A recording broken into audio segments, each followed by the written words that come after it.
小朋友最容易染上伤风咳嗽了。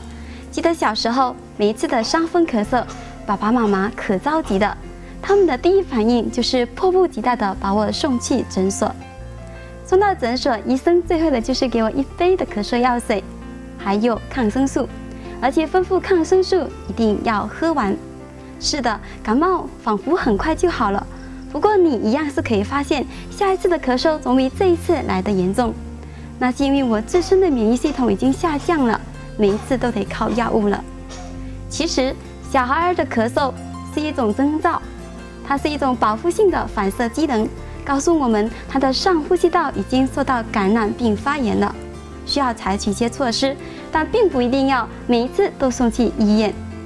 上呼吸道的感染和发炎，最开始的征兆就是干咳，干咳也就是咳嗽的时候没有痰。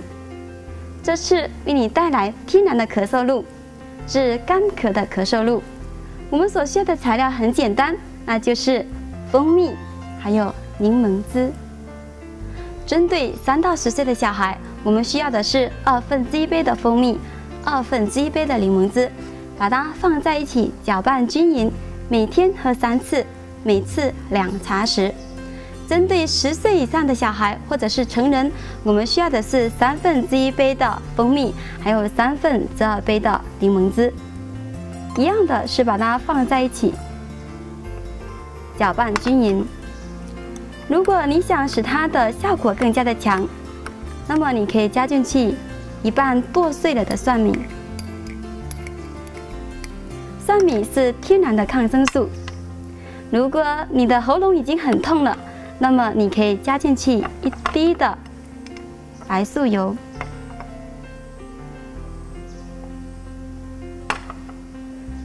当然也可以加进去少许的辣椒粉。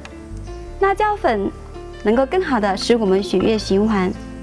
柠檬是世界上含有药用价值的水果之一，它富含着维生素 C， 含有钙、磷、铁、维生素 B1、B2 等等，对人体十分有益。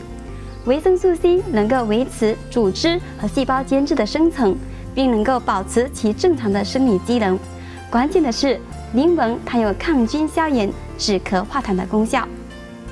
250毫升的天然咳嗽露，治干咳的咳嗽露，够你喝3天。3天后的你定然安然无恙。